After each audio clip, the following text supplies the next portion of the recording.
All right, everyone. We're about to tackle one of the most important topics you're going to see, the binary search tree. Let's make sure you're more than ready. Stick with me for just a few minutes, and I promise you'll walk away with a rock-solid understanding of this. Let's dive right in. You know, the beautiful thing about binary search trees is that everything, and I really mean everything, boils down to one simple, elegant rule. If you can get this one rule, the rest of it just clicks into place.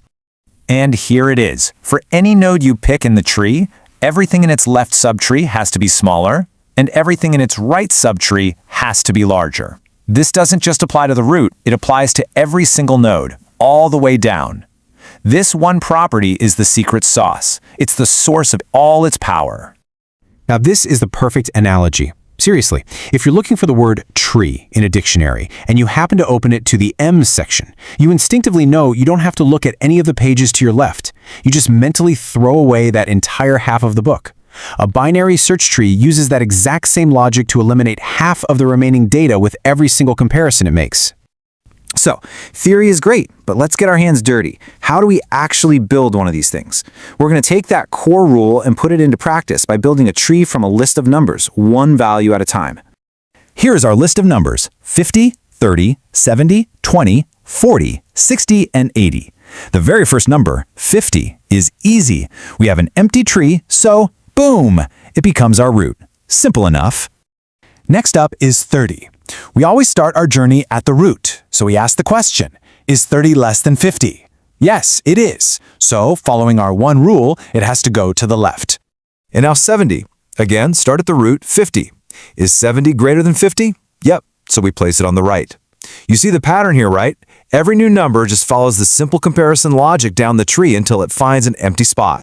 After we insert the rest of our numbers, 20, 40, 60, and 80, this is the final tree we get. And just take a moment. Notice how that core rule holds true absolutely everywhere. Pick node 30, for example. 20 is smaller, so it's on the left. 40 is larger, so it's on the right. It just works. Okay, so now let's see how this structure really pays off. Let's try to find the number 60.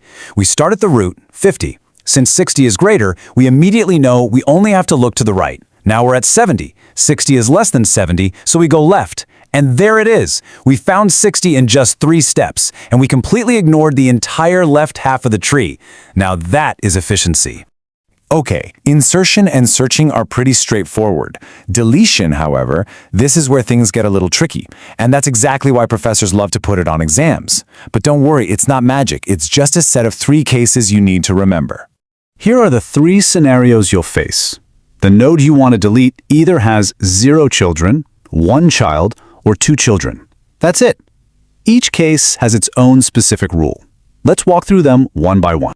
Case 1 is the easiest, deleting a leaf node, which is just a fancy name for a node with 0 children. Think of our node 20. To delete it, you simply snip it off. Its parent's pointer is just set to null, and you're done. The tree structure remains perfectly valid. Case 2 is for deleting a node with exactly 1 child. Let's imagine for a moment our tree had a node 65 hanging off of node 60. If we wanted to delete 60, we'd simply have its parent, 70, adopt its grandchild, 65. You just bypass the deleted node, and the BST property is maintained beautifully. And now for the trickiest one, deleting a node with 2 children, like our root, 50. We can't just remove it, that would sever the tree in 2. The solution is to find a replacement. We find its in-order successor, which is just a fancy term for the smallest value in its entire right subtree. So for 50, we look at its right subtree, and the smallest value there is 60. So we copy the value 60 into the spot we want to delete, and then, this is the key, we delete the original node 60 from its old position, using one of our first 2 deletion rules. This is how we preserve the BST property.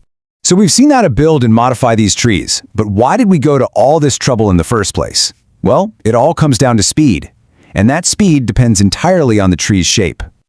And this illustrates the difference perfectly. On the left, you have a balanced, bushy tree. It's short and wide. Operations are lightning fast. On the right, you have a skewed tree. This is what happens if you insert numbers in sorted order. It's basically just a linked list in disguise, and searching it is incredibly slow. The shape is everything. And this table puts it in technical terms. In the average case, a balanced tree gives us O log n performance. That means if you double the number of items, it only takes about one extra step to find something. It is incredibly efficient. But in the worst case, that skewed tree gives us ON performance. That means if you double the items, you double the search time. It's no better than a simple list. If you remember one thing about performance, let it be this. The cost of any operation, search, insert, delete, is directly proportional to the height of the tree. A short tree is a fast tree. A tall tree is a slow tree. Our goal is always to keep the tree as short and bushy as possible. One final tip for your exam. Know your traversals. An in-order traversal means visiting the left child, then the root, then the right child. And here's the cool trick. If you do an in-order traversal on a valid binary search tree, you will always get the elements back in perfectly sorted order. It's a fantastic way to check your work after you've done a complex set of insertions or deletions. So we know a balanced tree is what we want, but the simple rules we've discussed don't guarantee balance. As you add and remove nodes, a tree can easily become skewed. So the big question is, how do we force a tree to stay balanced? Well, that is the subject of more advanced data structures like AVL trees and red-black trees, which you'll likely be covering next. For now, good luck on your exam. You've got this.